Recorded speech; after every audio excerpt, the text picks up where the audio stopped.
नमस्कार, स्वागत है आप सभी को। आज के विषय है कि कई ने भरत की वजह से नहीं दिया था श्री राम को 14 वर्ष का वनवास।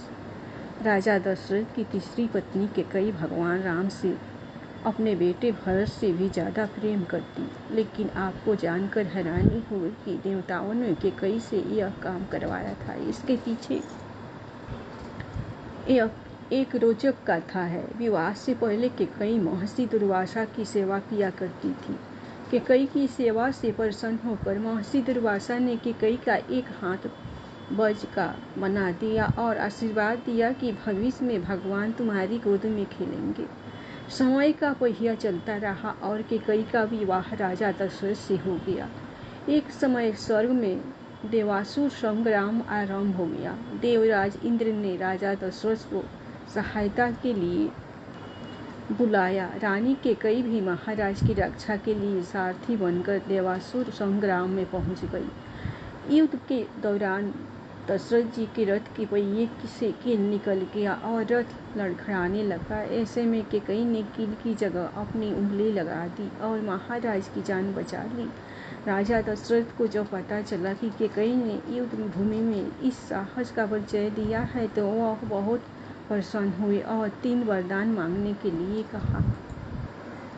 केकई ने उस समय प्रेमवश यह कह दिया कि इसकी जरूरत नहीं है, अगर कभी जरूरत होगी तो मांग लूंगी।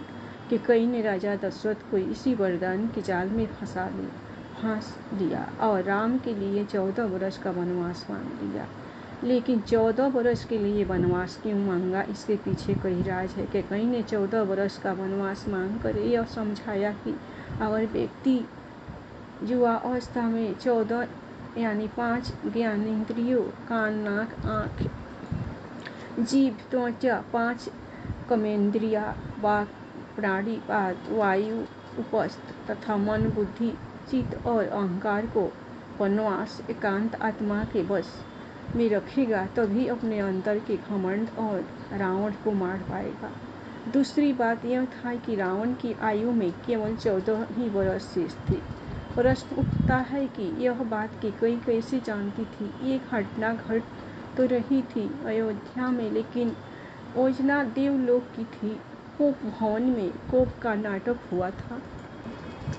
केकई को राम पर भरोसा था लेकिन दशरथ को नहीं था, इसलिए उन्होंने पुत्र मोह में अपने प्राण गंवा दिए और केकई हर जगह बदनाम हो गई। आज सुपिटारी तासु सिर गई, गिरा मति फेरी। सरस्वती ने मंथरा की मति में अपनी योजना डाल दी। उसने केकई को वही सब समझाया और कहने को उकसाया जो सरस्वती को करवाना चाहती थी। इसके सूत्रधार स्वयं श्री राम थे।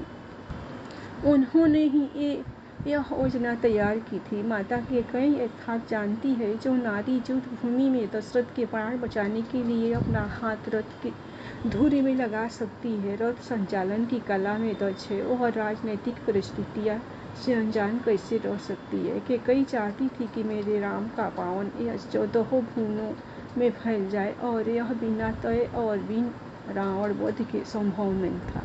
केकई जानती थी कि अगर राम अयोध्या के राजा बन जाते हैं तो रावण का वध नहीं कर पाएंगे। इसके लिए वन में तप जरूरी थी। केकई चाहती थी कि राम केवल अयोध्या के ही सम्राट न बनकर रह जाए, वह विश्व के समस्त प्राणियों के हृदयों के सम्राट भी बने। उसके लिए राम को अपनी साधित शोधित इंद्रियों तथा अंतकरण को तप के द्वारा तदर्थ सिद्ध करना होगा। देवलोक में बनाई गई इस योजना का केंद्र राक्षस का वध था। महाराज अनर्य के इस श्राप का समय पूर्ण होने में 14 ही वर्ष शेष थे, जो श्राप ने रावण को दिया था। मेरे वंश का राजकुमार तेरा वध करेगा, जिससे भगवान राम ने रावण का वध किया और देवलोक की योजना पूरी की।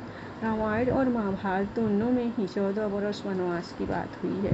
रामायण में भगवान को 14 वर्ष का वनवास भोगना पड़ा, जबकि महाभारत में पांडवों को 13 वर्ष वनवास और 1 वर्ष अज्ञातवास में गुजारना पड़ा था। दरअसल इसके पीछे ग्रह गोचर भी मानते हैं। उन दिनों मनुष्य की आयु आज के ज़माने से काफ़ी ज़्यादा होती थी, इसीलिए ग्रहों की दशावधि भी ज़्यादा होती थी। शनि चालीसा में लिखा है, राज मिलत बन राम ही दीनहा, कैकंड की मति हरि लीनहा। यानी शनि की दशा के कारण कैकई की मति मारी गई और भगवान राम को शनि की रामावधि में वन वन भटकना पड़ा और उसी समय रावण पर भी शनि की दशा आई और वह राम के हाथों मारा गया। यानी शनि ने अपनी दशा में एक को कीर्ति दिलाई तो दूसरे को मुक्ति। दोस्तों, आपको यह पौराणिक कथा कैसी लगी कमेंट करके बताएं। जय श्री राम, जय हनुमान।